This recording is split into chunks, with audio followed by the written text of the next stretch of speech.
Y obviamente, si el paciente logró salir porque con fortuna obtuvo usted un desfibrilador a la mano, viene el soporte avanzado, donde que hay que intubar al paciente, ponerle un, si es que no reventila espontáneamente, un respirador.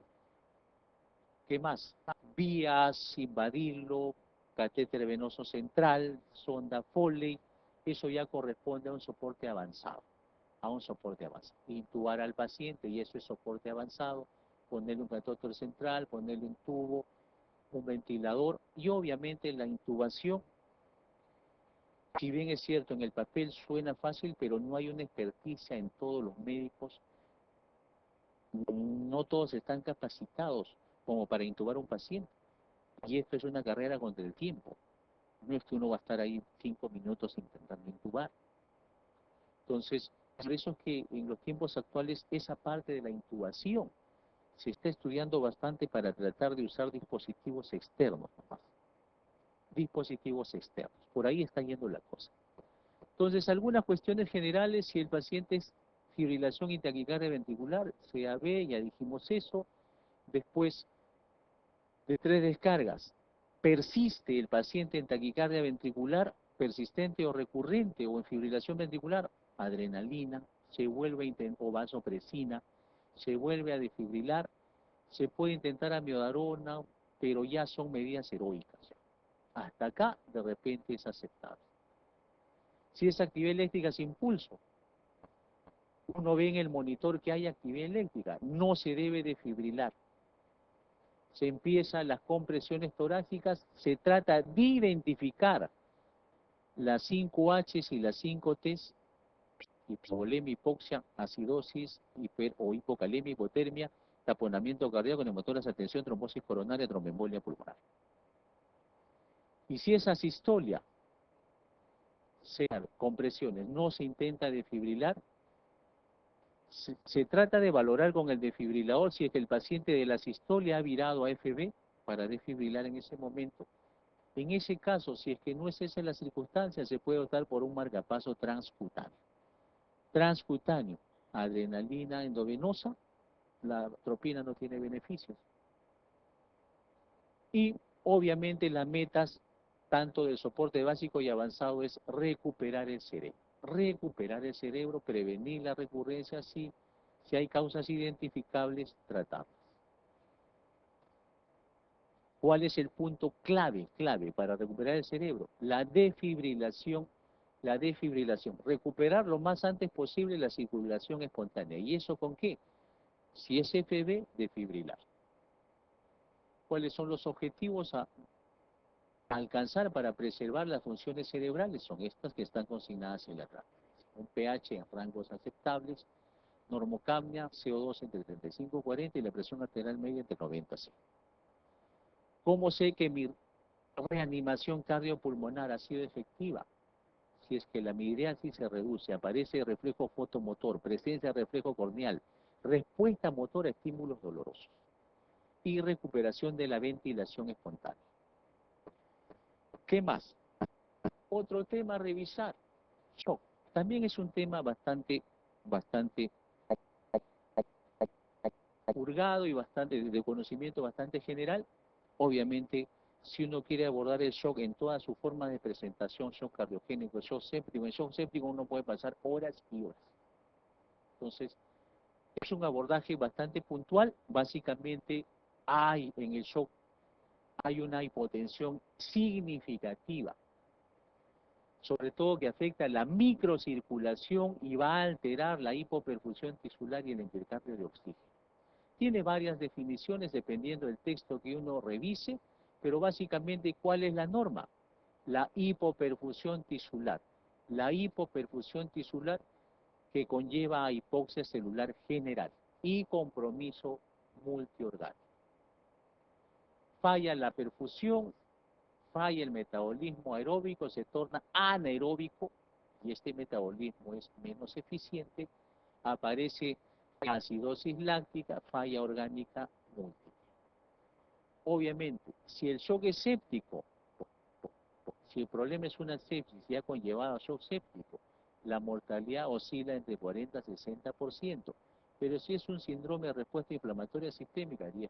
Sepsis, 20%. Hay diversas causas de shock o tipos de shock. El shock cardiogénico, la patología está a nivel cardíaco. El shock hipovolémico, diarreas, vómitos, hemorragias, sangrados importantes. Shock distributivo, ahí está el séptico, el anafiláctico y el neurogénico. Shock obstructivo, taponamiento cardíaco, embolias pulmonares, neumotoras, atención. Y cada tipo de shock tiene un perfil hemodinámico peculiar. El shock cardiogénico, la presión en cuña pulmonar es alta. En cambio, en el hipovolémico la presión en cuña es baja. En el distributivo la presión en cuña es baja o normal. En el obstructivo es alta cuando es taponamiento cardíaco y baja o normal cuando es embolia pulmonar. El gasto cardíaco, casi la norma en todos los tipos de shock. La norma que el gasto cardíaco está dramáticamente comprometido. Excepto en el shock distributivo, que en algunas circunstancias puede estar normal y alto. La resistencia vascular periférica. Las resistencias vasculares periféricas están altas en el shock cardiogénico, en el hipovolémico también están altas. ¿Por qué? Por la vasoconstricción periférica para tratar de estabilizar la hipotensión. Puede estar baja en el shock distributivo, pero en los demás tipos de shock la resistencia vascular está alta. ¿Qué aparece? Taquicardia sinusal para tratar de mantener el gasto cardíaco, vasoconstricción por la descarga catecalominérgica y obviamente tratar de intentar de mantener la oxigenación. Aparece la hipoxia celular, acidosis metabólica y alcalosis respiratoria que trata de compensar esa acidosis metabólica. ¿Qué más? Hay una fase inicial del shock que es una fase de compensación, una fase de compensación, hay una respuesta adrenérgica, reducción del aporte sanguíneo al resto de tejidos, aumento del inotropismo y del cronotropismo. Hay una segunda fase que es el de isquémico o reversible, hay enlentecimiento en la circulación, hipoxia, acidosis metabólica y una fase refractaria donde ya toda la microcirculación está comprometida y aparece en la falla multiorgánica la coagulación intravascular diseminada. Signos y síntomas del shock pueden ser diversos. Estos son los más prevalentes: hipotensión, palidez, sudoración fría, taquicardia, pulso débil y rápido, liguria, somnolencia. El tratamiento básicamente va a depender, o qué va a intentar el tratamiento: aumentar el aporte de oxígeno a los tejidos, aumentar el gasto cardíaco y la presión arterial. Hay que optimizar la precarga. ¿Con qué se optimiza? Cristaloides, fluidos. Mejorar la contractibilidad. ¿Con qué es? Inotropos positivos, adrenalina, dopamina. Optimizar la resistencia vascular sistémica. La cifra de hemoglobina tiene que estar en rangos aceptables. Tratar bradicardias y arritmias. Monitorizar gasto urinario, oximetría de pulso. ¿Qué más? Se tiene que monitorizar la presión diastólica final del ventrículo izquierdo y eso se puede inferir cuando uno registra la presión capilar pulmonar. Para eso, ¿qué se utiliza? El catéter de Swan-Ganz. Se cateteriza a través de vena yugular, aurícula derecha, ventrículo derecho, arteria pulmonar y se avanza hasta el capilar pulmonar. Midiendo la presión en cuña pulmonar, uno puede inferir qué patrón tiene ese paciente, qué patrón de shock. ¿Qué más? Si hay una poscarga incrementada, vasodilatadores, inotropos, si es que hay una contractibilidad de comprometido o deprimida, o noradrenalina o dobutamina, balón de contrapulsación si el sustrato es una falla cardíaca. Otras causas de shock, por ejemplo, en el shock obstructivo, solucionar la obstrucción, pericardiocentesis, drenaje torácico o un fibrinolítico si es una tromboembolia pulmonar masiva. Mantener la bolecia. Y si es obstructivo, obviamente no se da diuréticos, no se da diuréticos. Los inotropos no tienen mucho caso, hay que solucionar la obstrucción. Solucionar la obstrucción, eso es lo primordial. En el shock distributivo, la forma inicial de un shock séptico es el síndrome de respuesta inflamatoria sistémica, es restaurar y mantener un volumen intravascular. Antibióticos y erradicar si es que hay un foco infeccioso, hacer una limpieza quirúrgica, si es un pie diabético, si es una gangrena, etc. Si es un síndrome compartamental, etc. inotropos y vasopresores. Si es anafiláctico, adrenalina.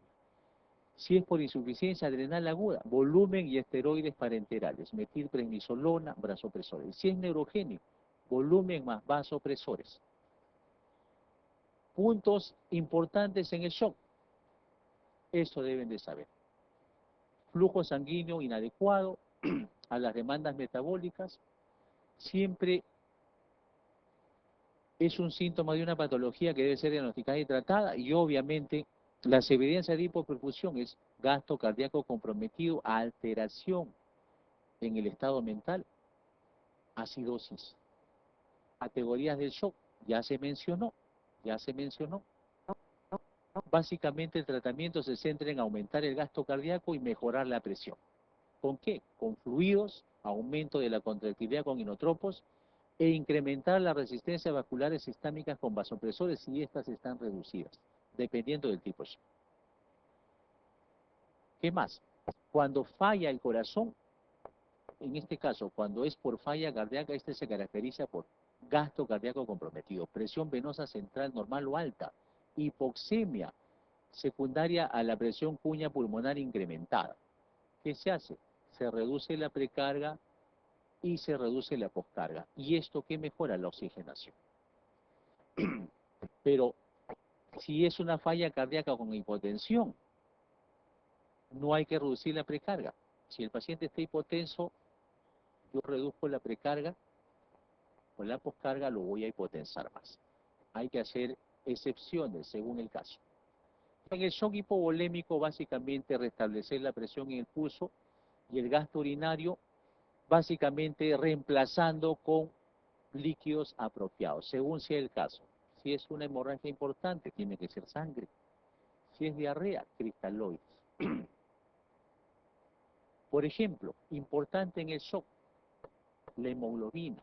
A veces no lo toman en cuenta. Tiene 8 hemoglobina, total no es una anemia importante.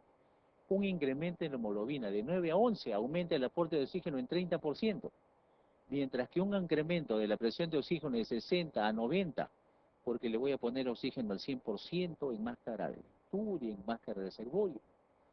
Más impacto tiene optimizar la hemoglobina. Optimizar la hemoglobina. Algo respecto a muerte súbita.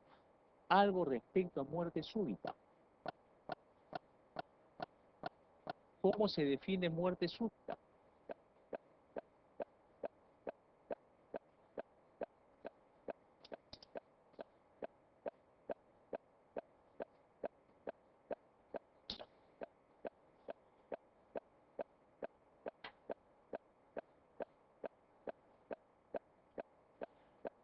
Por definición, muerte súbita es una muerte inesperada, en la cual, desde que aparecen los síntomas hasta que acontece el desenlace fatal, no discurre más de 1 hora. Esa es la definición de muerte súbita. Muerte inesperada que acontece entre la primera hora de aparecido o iniciado los síntomas.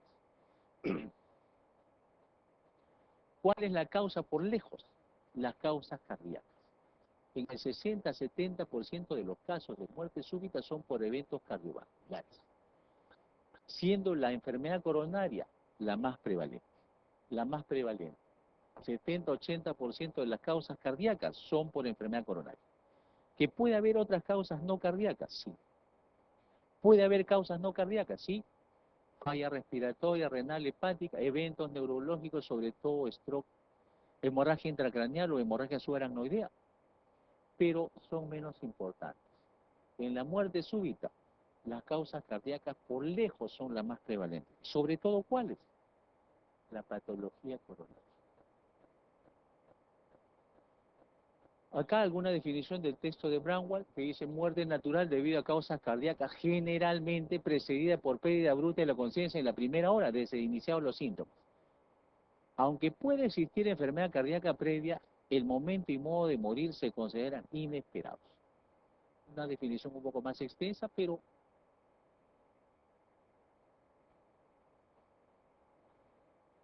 pero que sea claro eso es que el punto de corte es 1 hora. Ese es el concepto. Etiología, ya dijimos esto. 60 o 70% es por origen cardíaco y entre 70 y 80% de problemas coronarios. A veces, ¿cuál es la etiología en sí? Una taquiarritmia ventricular fatal. Una taquiarritmia ventricular fatal, siendo la fibrilación ventricular la arritmia responsable por lejos la más frecuente, la fibrilación ventricular. La fibrilación ventricular. Ya dijimos esto, el 80% es por enfermedad coronaria. El 80% es enfermedad coronaria y básicamente el paciente, ¿cuál es la arritmia que acaba con el paciente? La fibrilación ventricular. Pero la enfermedad coronaria es la etiología única, no, por lejos es la más prevalente, pero hay otras causas. Cardiomiopatía hipertrófica o miocardiopatía hipertrófica, sobre todo si el paciente es relativamente joven. ¿Qué más? Pacientes que puedan nacer con anomalías coronarias o alteraciones en el árbol coronario, alteraciones congénitas. Otras causas, enfermedad de Marfan, estenosis aórtica, prolapso de válvula mitral, arterioestenosis coronaria, sobre todo si el paciente es un poco mayor ya. Problemas funcionales del corazón, problemas electrofisiológicos, síndrome de Cute largo, síndrome de Wolff-Parkinson-White, síndrome de Brugada, displasia ritmogénica del ventrículo derecho, commotio cordis, o sea, a veces hay muertes súbitas por traumas torácicos con impacto en el corazón, o si no, circunstancias de estrés intensa. El paciente puede hacer commotio cordis, es un término en latín. Muerte súbita, sobre todo a veces le dan una noticia pues fatal, ha fallecido tu familiar y se desploma. O un resultado de una final del mundial, algunos fallecidos en el partido de Argentina o Holanda, creo que hubieron 2 fallecidos en la definición de penales, salió en los periódicos, en Argentina. Circunstancias así. Acá está. ¿Qué dijimos? ¿Cuál es la arritmia que termina con el paciente? La fibrilación ventricular. Y si el problema es coronario, suele ser trombosis o estenosis o espasmo coronario o malformación. Y obviamente puede haber problemas en el miocardio o en el sistema de conducción con bloqueo o en la inervación cardíaca. Y hablamos algo de esto, el síndrome de Brugada.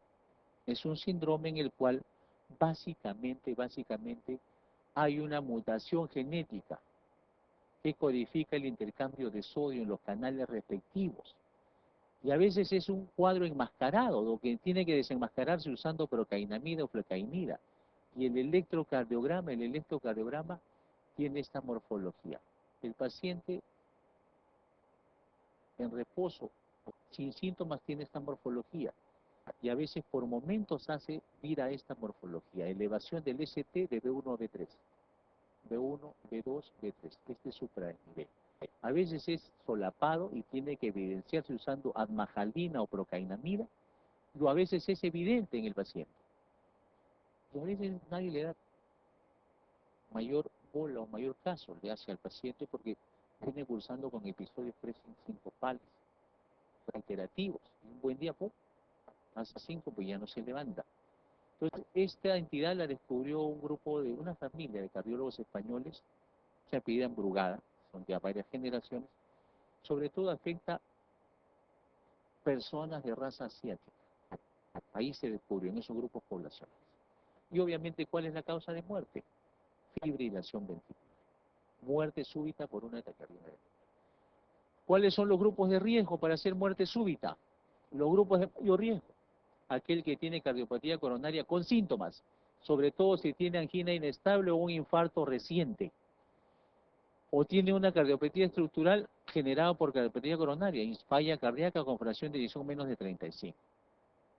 O el paciente tiene diagnóstico de arritmias ventriculares que cursan con elevado riesgo para hacer muerte súbita. O sea, en el estudio de Holter o en el electro se le ha documentado episodios de taquicardia ventricular sostenida o taquicardia ventricular no sostenida, espontánea, o durante el estudio electrofisiológico se le ha inducido. Son pacientes de alto riesgo para hacer muerte súbita. Riesgo intermedio. Si un paciente tiene una cardiopatía hipertensiva, valvular o enfermedad coronaria, pero en el cuyo caso no hay compromiso de la fracción de eyección. O cardiopatías congénitas. El riesgo es intermedio. El riesgo solamente es intermedio. Y bajo riesgo, solamente cuando hay factores de riesgo cardiovascular, es diabético, es hipertenso, es dislipidémico, obeso, qué sé yo.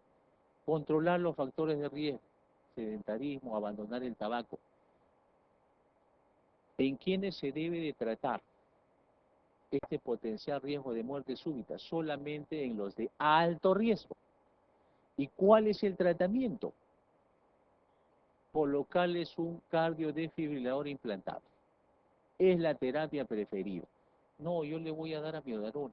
No, en los pacientes de alto riesgo, que son estos, y acá están consignados puntualmente. Si el paciente tiene enfermedad coronaria y tiene la enfermedad coronaria, los infartos agudos le han generado compromiso en la fracción de eyección, y el paciente está cursando con taquicardias ventriculares sostenidas, inducidas o espontáneas, o no sostenidas, inducidas o espontáneas, el tratamiento es colocarle un cardiodefibrilador implantable. Si el paciente tiene cardiopatía estructural, taquicardia ventricular sostenida, inducible o espontánea, desfibrilador implantable. Pero si no se le ha demostrado cardiopatía, pero sí taquicardias ventriculares sostenidas, porque a veces hay corazones estructuralmente normales. Usted le hace un ecocardio, sale bien, hace un test de esfuerzo, lo pasa muy bien. Pero de tiempo en tiempo hace síncopes. ¿Qué se le documenta? Que el paciente tiene un problema eléctrico en el corazón. Taquicardias ventriculares en corazones estructuralmente normales o con cardiopatía estructural muy leve o discreta. Si ese es el caso, no hay cardiopatía demostrada, pero se le documenta que está haciendo taquicardias ventriculares, se le pone un desfibrilador implantado. Y a veces hay problemas eléctricos primarios, como brugada, displasia ritmogénica del ventrículo derecho. También se le coloca un cardiodesfibrilador implantado. Algo respecto a las cardiopatías congénitas, que como ustedes saben, básicamente la clasificación es en cianóticas y acianóticas. En cianóticas y acianóticas,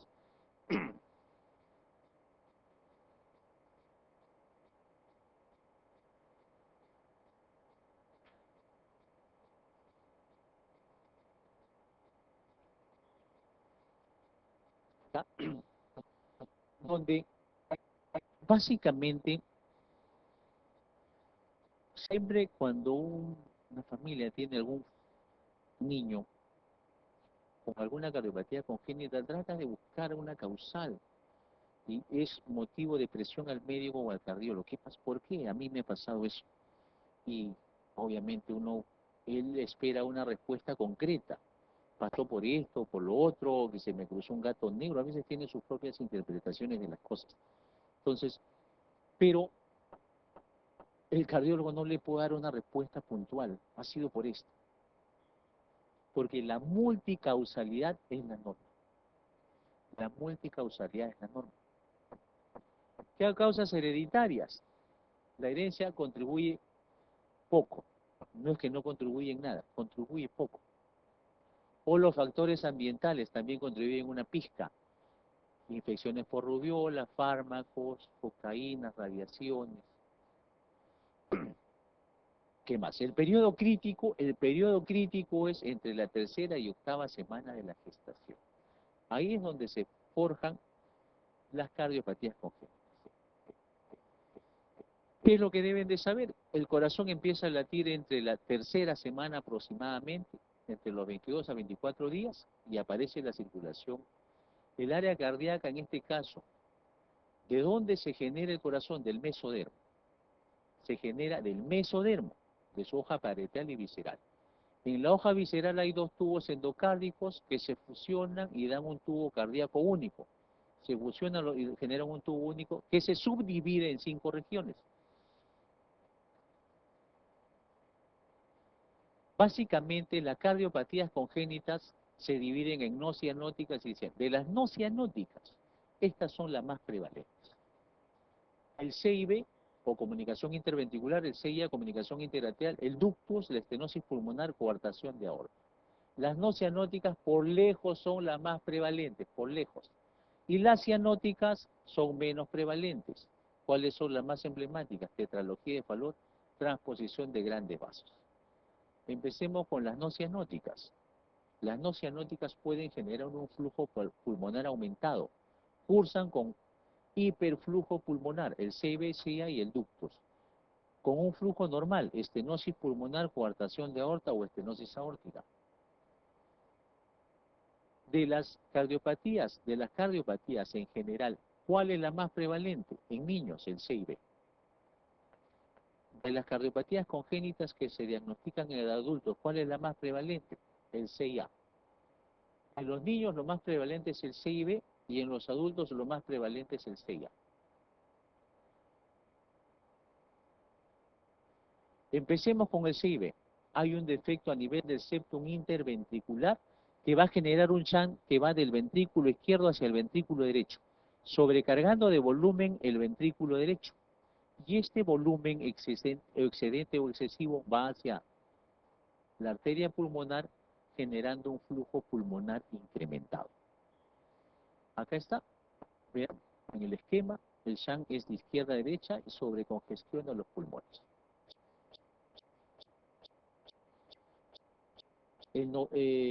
¿Qué más? El 25 a 40% de los CIB se cierra espontáneamente antes de los 2 años y el 90% se cierra a los 10 años. Pero, ¿cuáles son los CIB que se cierran más? ¿Cuáles son los CIB que se cierran más? Los CIB que se asientan en la porción muscular. Esos son los que se cierran más frecuentemente espontáneamente. El 70% de los CIB, ¿dónde se ubican? No en la porción muscular, se ubican en la porción membranosa del septum. Estos se cierran menos. ¿Quiénes se cierran más? Los que se ubican en la porción muscular. Signos y síntomas: disnea, fatigabilidad, disnea paroxística nocturna, tornea. Lo característico: el soplo típico de CIB es un soplo holosistólico en barra. Abarca toda la sístole. Se irradia en barra del foco tricuspidio, cruza el esternón hacia el lado contrapuesto. Dilata el ventrículo izquierdo también, lo que genera un impulso del ventrículo izquierdo desplazado. Puede ir a hipertensión pulmonar. ¿Por qué? Porque ya les mencioné en el esquema, sobrecongestiona la vasculatura pulmonar por el shunt. ¿Qué más? Y obviamente, cuando el paciente va a la hipertensión pulmonar, esta hipertensión pulmonar puede repercutir en el ventrículo derecho. Dilata, hipertrofia el ventrículo derecho y obviamente el tronco de la arteria pulmonar. Y el paciente, en el devenir de décadas, si es que no se ha cerrado espontáneamente y no se ha solucionado quirúrgicamente, el paciente puede ir a la hipertensión pulmonar severa y al síndrome de Eisenmenger. La hipertensión pulmonar genera que la presión en el ventrículo derecho se incremente drásticamente y el shunt se invierte. Si acá hay hipertensión pulmonar, porque normalmente la resistencia vascular pulmonar es baja, pero por esta sobrecongestión se trastoca la vasculatura pulmonar, aparece hipertensión pulmonar y las presiones acá se incrementan. El shunt se va a invertir de ventrículo derecho hacia el ventrículo izquierdo. Cuando se invierte el shunt, ¿qué se llama eso? Síndrome de Eisenmenger. ¿Y qué aparece? Al haber esta sangre desaturada, invertido el shunt, al haberse invertido el shunt, aparece cianosis en el paciente. Clubing, hipogatismo digital, uñas en vidrio de reloj. O sea, cuando el paciente va a hipertensión pulmonar, ¿qué puede generar? Síndrome de Eisenmenger. Acá está. Clubing es el nombre en inglés del hipogatismo digital. Da cardiomegalia, dilatación del ventrículo izquierdo, congestión pulmonar, congestión pulmonar. Y obviamente, en todas las cardiopatías congénitas, ¿cuál es el examen auxiliar que hace el diagnóstico confirmatorio? La ecocardiografía. No es el electro, es la ecocardiografía. Un ecocardiograma muestra un defecto septal Este es el ventrículo izquierdo, esta es la aurícula izquierda, la aorta, el ventrículo derecho por acá, y acá hay una solución de continuidad donde un volumen del ventrículo izquierdo va hacia el ventrículo derecho. ¿Cuál es el pronóstico de historia natural? Depende del tamaño del defecto. Los defectos pequeños generalmente no conllevan a hipertensión pulmonar, pero si el defecto es grande, obviamente fácilmente puede llevar a hipertensión pulmonar y falla del ventrículo derecho. Un paciente con CIB tiene un riesgo inherente de hacer endocarditis infecciosa. Por lo tanto, si el defecto es pequeño tampoco se puede dejar así, porque hay un riesgo de hacer endocarditis inherente. ¿Cuándo se opta por operar al paciente? Si el QPQS es mayor a 1.5. ¿Qué es el QPQS? El flujo sanguíneo pulmonar respecto al flujo sistémico. Si el flujo pulmonar es 1.5 veces mayor al sistémico porque hay un hiperflujo pulmonar, cuando pasa ese punto de corte el paciente debe operarse. Otro criterio para operarlo, cuando el paciente va a la hipertensión pulmonar. Se está documentando que está haciendo hipertensión pulmonar, se debe operar al niño. Otra cardiopatía congénita acianótica, el CIA. El defecto ya no está en el septum, sino está en el septum interventricular. Ahora está en el septum interauricular. El shunt es de aurícula izquierda hacia aurícula derecha. Obviamente se sobrecongestiona también de volumen las cámaras derechas y eso también ¿dónde va? A la aorta. O sea, genera flujo pulmonar incrementado. Flujo pulmonar incrementado. Y al haber flujo pulmonar incrementado, ¿puede generar hipertensión pulmonar también? Sí.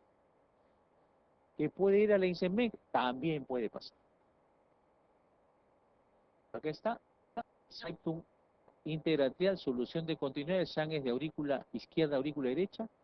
Sobrecarga de volumen del ventrículo derecho, por consiguiente las cámaras derechas se dilatan. Las cámaras derechas se dilatan. Ese exceso de flujo acaba en la vasculatura pulmonar, conllevando hipertensión pulmonar. ¿Qué más? Ocurre más frecuentemente en mujeres. Y hay tres formas de presentación. La forma de ostium secundum es la forma más frecuente, ostium primum es menos frecuente y el tipo seno venoso es menos frecuente todavía. Acá está. Tipo ostium secundum, el defecto está a nivel de la fosa oval, en la porción media del septum. Ostium primum, el defecto está en la porción más inferior, más baja del septum. Ostium primum. Y el tipo seno venoso, el defecto está en la porción más alta del septum. Acá está la solución de todo. Esta forma, ostium secundum, que está sentado a nivel de la fosa oval, es por lejos lo más prevalente. Síntomas: disnea, edema, hepatomegalia, citis, infiltración yugular, soplo eyectivo a nivel del foco pulmonar. Hay hiperflujo pulmonar. El segundo ruido cardíaco, hay un desdoblamiento fijo. Y sobre todo, se asocia a bloqueo de rama derecha, bloqueo completo de rama derecha. Este CIA se suele asociar a bloqueo completo de rama derecha.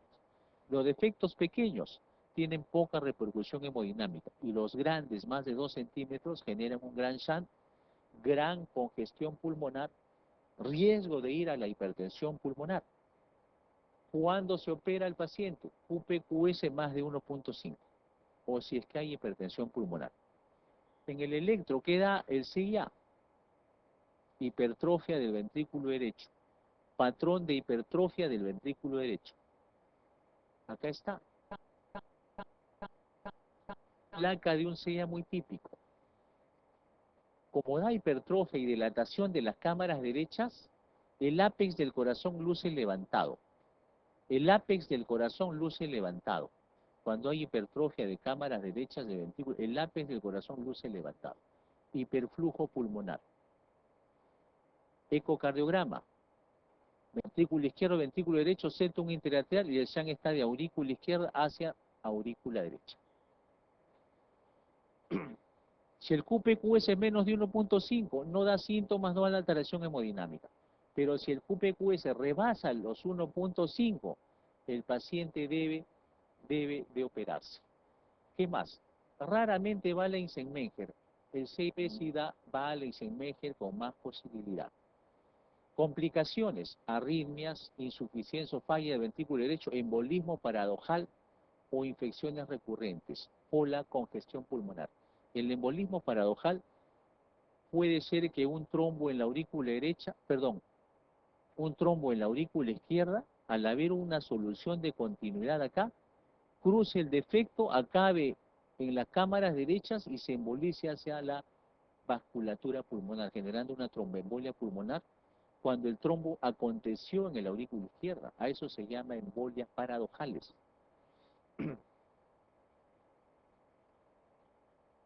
Los defectos interatriales deben cerrarse si el QPQS va más allá de 1.5.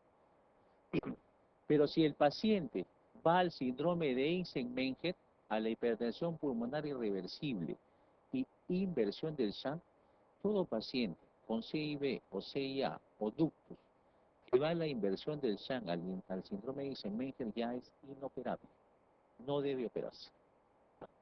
¿Qué más? Ductus arterioso persistente. Acá el problema está, hay un conector entre la aorta descendente y la rama izquierda de la arteria pulmonar. Este es un rezago embrionario.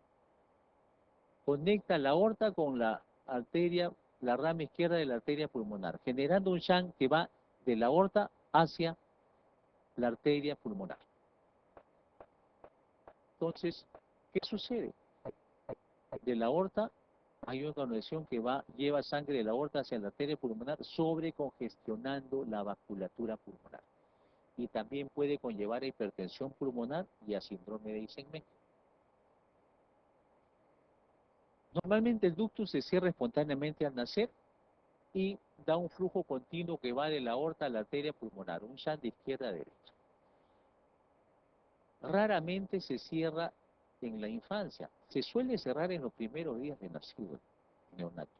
Pero decir que el ductus pasado los 2, 3 meses, el primer año, se va a cerrar espontáneamente, eso ya es casi imposible. Por eso es que cuando el niño ya es un preescolar o un infante, raramente cierra espontáneamente. Cierra espontáneamente en los primeros días o primeras semanas. ¿Qué más? Si el ductus es bastante grande, puede precipitar falla izquierda y hipertensión pulmonar. Signos que da disnea, fatiga, ortopnea. Lo típico es un soplo continuo en maquinaria, que caracteriza al ductus, que abarca sístole y diástole. Sístole y diástole. Se oculta mejor en el foco pulmonar. Y obviamente, si el paciente ya ha ido a la hipertensión pulmonar, el componente diastólico se acorta o desaparece y solo queda un componente sistólico. El tratamiento es ligar el ductus y es un procedimiento de bajo riesgo con escasa mortalidad. El tratamiento del ductus es obliterarlo, ligarlo, amarrarlo. Es un procedimiento que no conlleva a gran riesgo ni mortalidad. Hay un riesgo de infección del ductus que se llama endarteritis. Por lo tanto, ¿cuál es la norma? Todo ductus diagnosticado debe ser operado. No, yo voy a esperar que tenga 5 añitos a ver si es que espontáneamente se cierra. Ya sabemos que eso no se cierra espontáneamente. Lo exponemos al niño a la hipertensión pulmonar y lo exponemos a que se infecte el ductus. Acá, si un ductus no ha sido operado, en este caso, si el ductus no ha sido operado, como la sobrevida cae conforme pasan los años. Pero si un ductus ha sido sometido a un tratamiento quirúrgico, la sobrevida es normal. Factores que incrementan la incidencia de un ductus: la prematuridad, asfixia neonatal, sobrecarga de volumen en la madre gestante o parturienta. ¿Qué más? ¿Qué más? Si el niño neonato presenta síndrome de distrés respiratorio por carencia de surfactante, síndromes congénitos como rubiola congénita, niños que nacen en la altura, y puede asociarse a otras cardiopatías, coartación de aorta, transposición de grande, atresia pulmonar. Coartación de aorta. Acá el problema está a nivel de la aorta por después del origen de la subclavia. Después del origen de la subclavia, generalmente, ¿y esto qué va a generar? Que haya un hipoflujo hacia la aorta descendente, los pulsos a nivel femoral, pedio, hipopliteo estén atenuados, bastante bajos de amplitud o ausentes, y se va a instaurar una circulación colateral que viene desde la subclavia, y sobre todo por la arteria mamaria interna o torácica interna, también es el nombre, mamaria interna o torácica interna es lo mismo, aparece circulación colateral por las arterias intercostales para tratar de llevar flujo a porciones y tejidos y estructuras por debajo del nivel de coartación. ¿Esto qué va a generar? Esto va a generar que el paciente a nivel de miembros inferiores tenga pulsos ausentes o atenuados y en miembros superiores tenga hipertensión. Si la coartación es después del origen de la subclavia, hipertensión en ambos brazos. Pero si la coartación es antes de origen de esta subclavia, obviamente en el brazo izquierdo hay hipotensión o presiones normales y en el brazo derecho hay hipertensión arterial. En los miembros inferiores, hipotensión o pulsos atenuados y ausentes. Hipertensión en los brazos, ya dijimos, pero si la coartación es por debajo de la subclavia. ¿Qué más?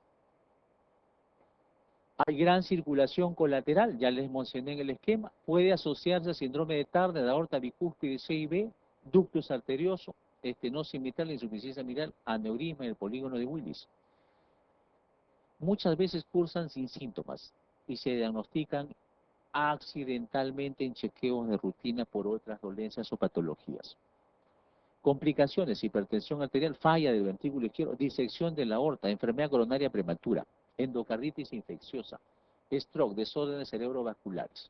Y acá está, vean, esto es típico en una placa de tórax y una coartación de aorta.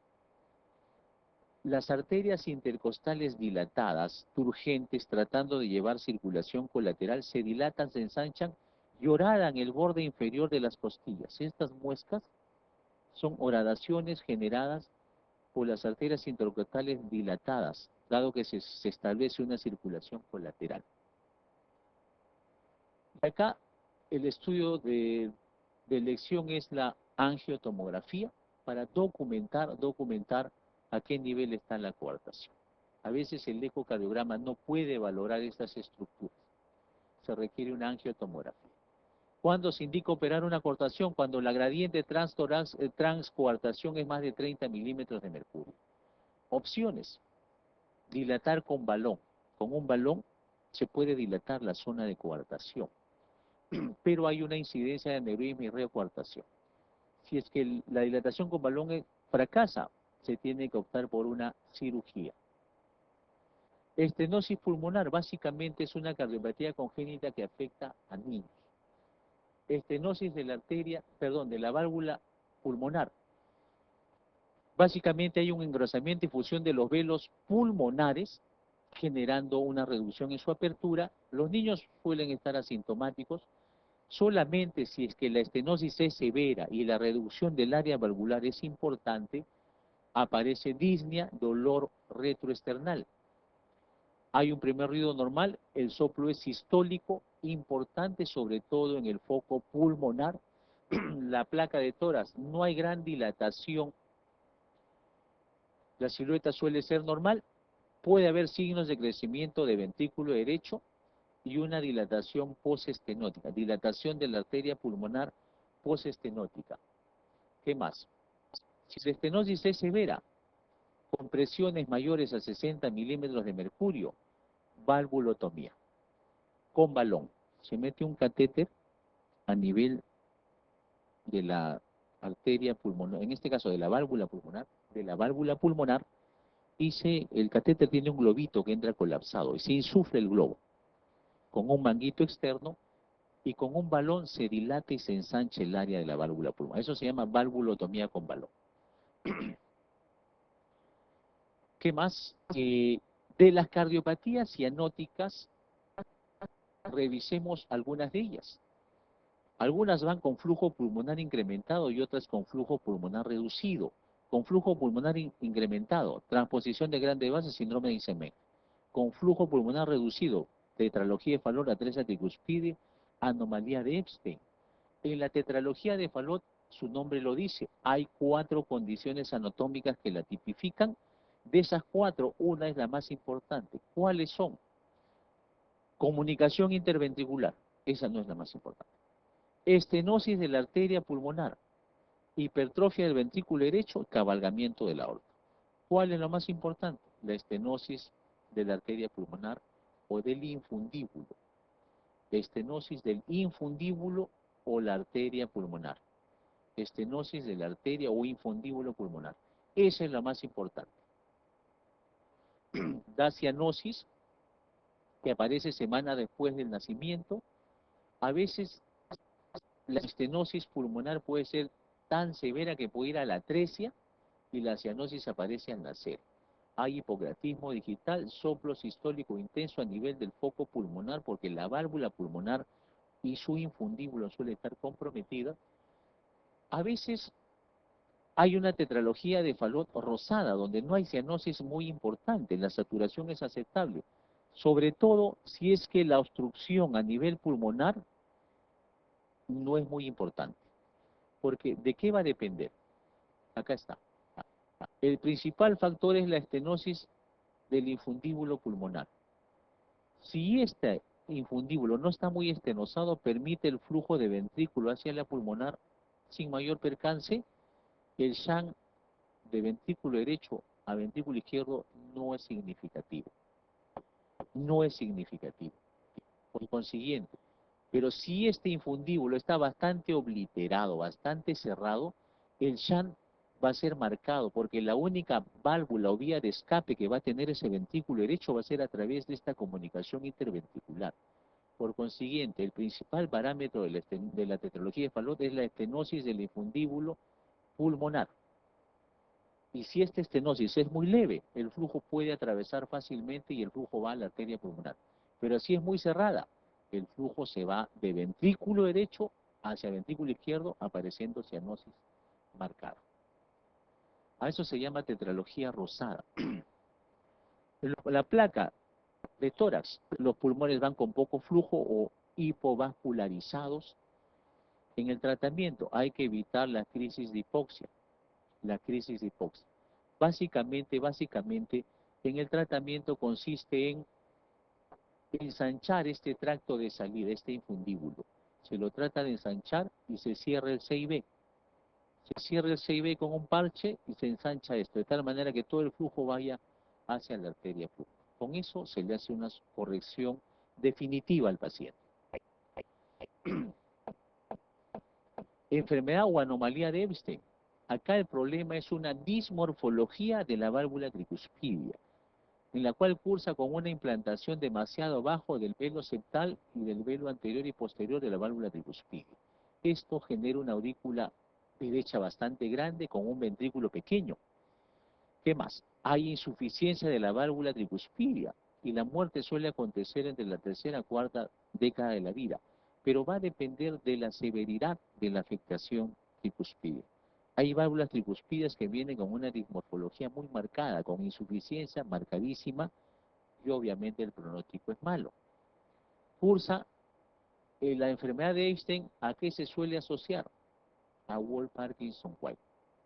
Cursa con arritmias. Cursa con arritmias. Específicamente, con qué entidad se suele acompañar frecuentemente con Wolff-Parkinson-White.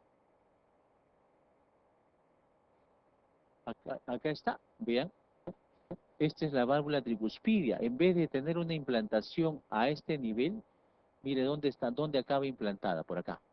De tal manera que da la sensación de que toda la aurícula derecha es todo esto y el ventrículo derecho solo es la pequeña porción. La corrección es quirúrgica.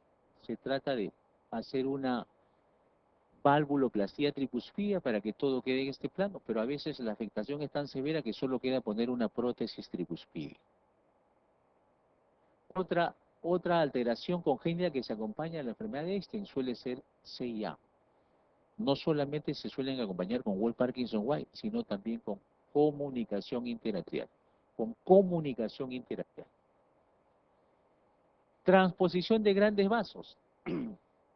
Es la cardiopatía cianótica más frecuente en los neonatos, o sea, en aquellos niños que tienen menos de 30 días de nacido, presentan cianosis desde los primeros días de vida, con falla cardíaca, sobrecarga del ventrículo derecho, y obviamente suele acompañarse de otras malformaciones.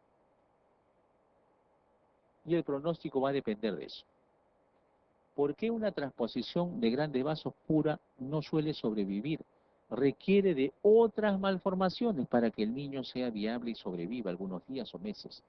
Por lo siguiente, si ustedes hacen hincapié acá, vean ustedes, este es un corazón normal, ventrículo derecho va a la arteria pulmonar, ventrículo izquierdo va a la arteria aorta.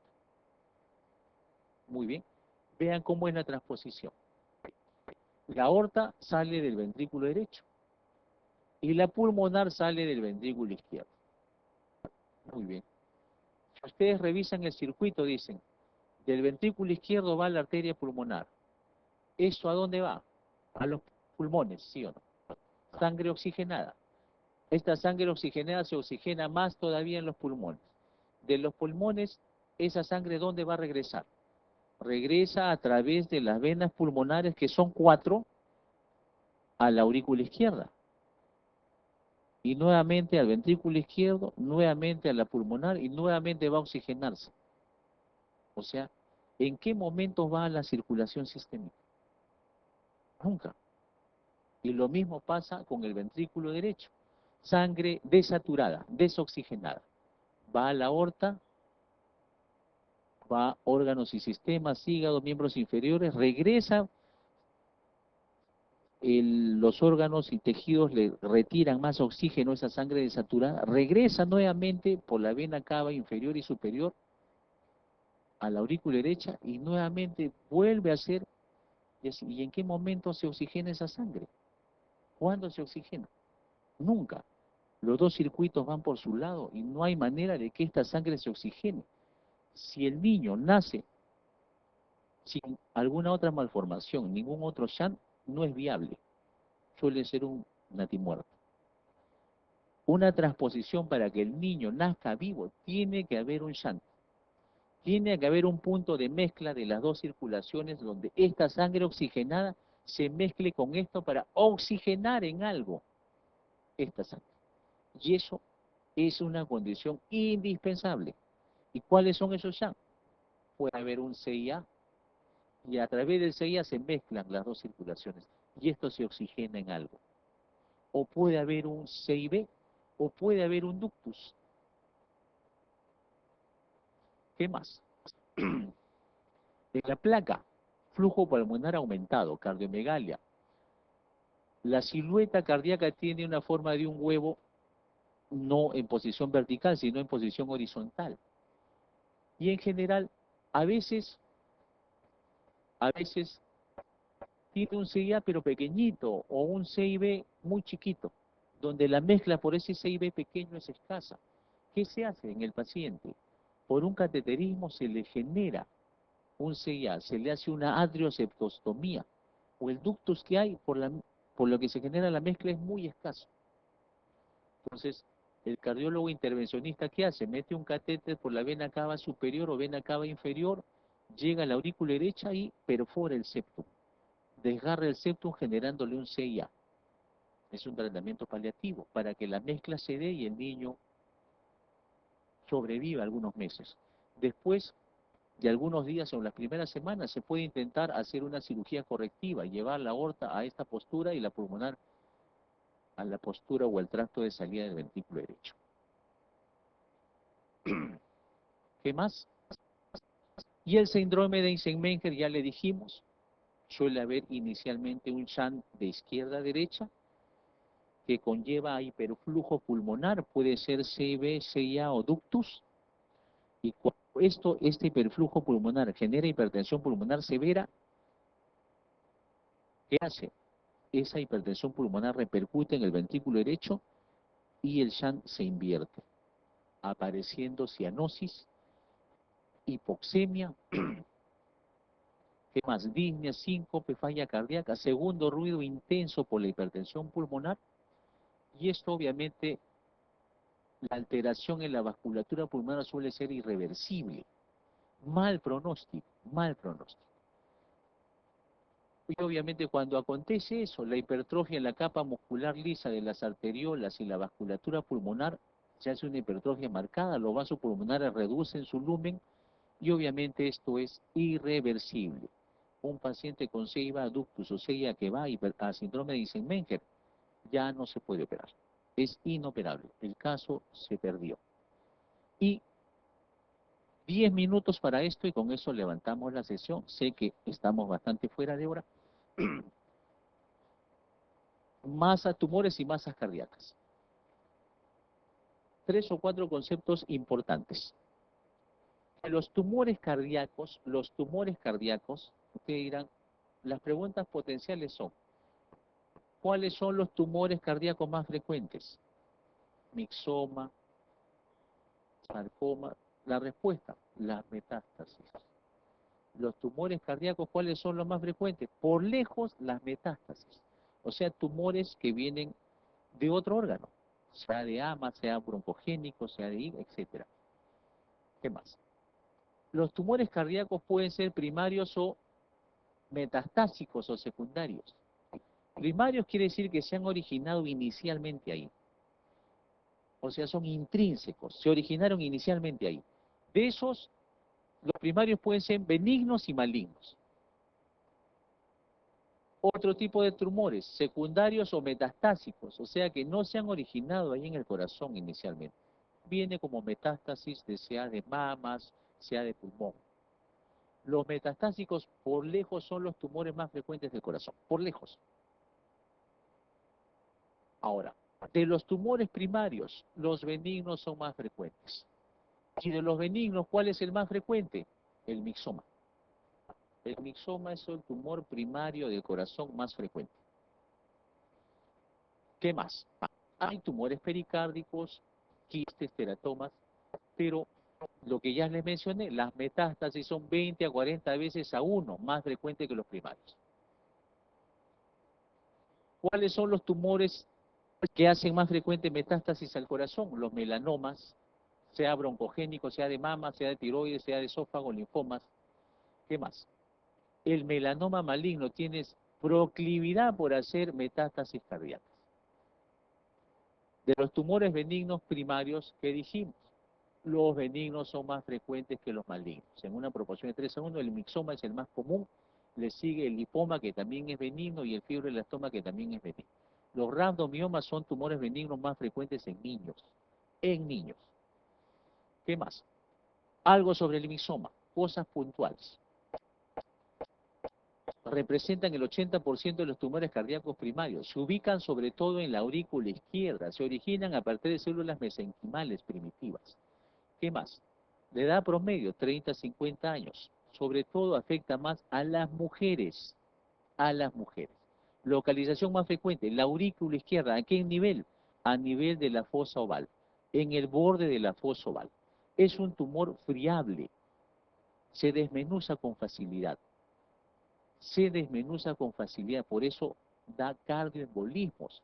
Fragmentos del tumor se pueden desprender y embolizarse y generar stroke. Generar stroke. ¿Qué más? Acá está, ya dijimos, la aurícula izquierda es el asiento más frecuente, pero los mixomas pueden abarcar o comprometer otras cámaras. Pueden simular una estenosis mitral o tricuspidia si es que está sentado en la aurícula derecha. Da cardioembolismos, específicamente puede ser stroke, embolias a miembros inferiores, embolias mesentéricas. complejo síndrome de carne, y es un síndrome autosómico dominante donde hay mixomas cardíacos, mixomas cutáneos, hiperpigmentación de la piel, endocrinopatías y otros tumores a nivel cerebral. Fibroelastoma, otro tumor primario benigno del corazón. Básicamente, ¿dónde se originan? En las válvulas cardíacas. O sea, están ubicados en los bordes de los velos cardíacos, en las válvulas cardíacas. Es un papiloma vascular recubierto de células endoteliales. Se presenta en pacientes de edad avanzada. Suelen ubicarse en la cara atrial de la válvula mitral o tricuspidia, o en la cara ventricular de la válvula aórtica o pulmonar. ¿Dónde se ubican? Cara atrial o auricular de la válvula mitral o tricuspidia, o en la cara ventricular de la válvula pulmonar o aórtica. ¿Qué válvula se afecta más? La válvula aórtica. En la válvula aórtica es donde se instalan más, con más frecuencia estos tumores benignos. Después le sigue la válvula mitral. ¿Qué más? También frecuentemente se confunden con vegetaciones. También dan cardioembolismos cerebrales. Se pueden disrumpir y embolizarse. Fibroma. Fibroma. Es un tumor de tejido conectivo básicamente compuesto por fibroblastos y colágeno. Es el segundo tumor más frecuente en niños porque el primero, ¿cuál fue? El rhabdomioma. El rhabdomioma se localiza en pared libre ventrículo izquierdo y en el septum o en el ápex. ¿Qué más? Puede generar insuficiencia cardíaca y arritmias malignas. Otro tumor benigno, el lipoma. Básicamente, el lipoma puede estar ubicado dentro de la cavidad, dentro del miocardio o en el pericardio. Se ubica con más frecuencia en el ventrículo izquierdo y la aurícula derecha. ¿Qué más? Son raros que se ubiquen a nivel valvular. Sobre todo, una forma de lipoma frecuente, el lipoma que afecta el septum interatrial, lipoma interatrial, generando un engrosamiento del septum interatrial. ¿Qué más? Dándole un aspecto bilobulado al tabique interauricular, engrosándolo más de 10 milímetros. Se debe diferenciar de una infiltración por amiloide, mixomas o aneurismas del tabique interatrial. Rhabdomioma es el tumor cardíaco más frecuente en los niños, sobre todo si el niño padece de esclerosis tuberosa. Pueden ser múltiples o únicos. ¿Dónde se ubica el rhabdomioma? Ventrículo derecho o en el tracto de salida del ventrículo derecho. Inclusive puede afectar la arteria pulmonar. Puede remitir espontáneamente al nacer, después del nacimiento. Y muchas veces, cuando uno hace un estudio con resonancia magnética cardíaca, este tumor tiende a captar el galodinio en una textura similar al miocardio adyacente sano. Y de los tumores malignos intrínsecos o primarios del corazón, ¿cuál es el más frecuente? El angiosarcoma. Por lejos el angiosarcoma. El pronóstico es malo. Por más que usted someta cirugía o quimioterapia, la sobrevida 6 meses o 12 meses es bastante poco. Acá está. Mire, angiosarcoma, los tumores malignos. 41%. ¿Dónde se ubica el angiosarcoma? La aurícula izquierda. La aurícula izquierda predominantemente.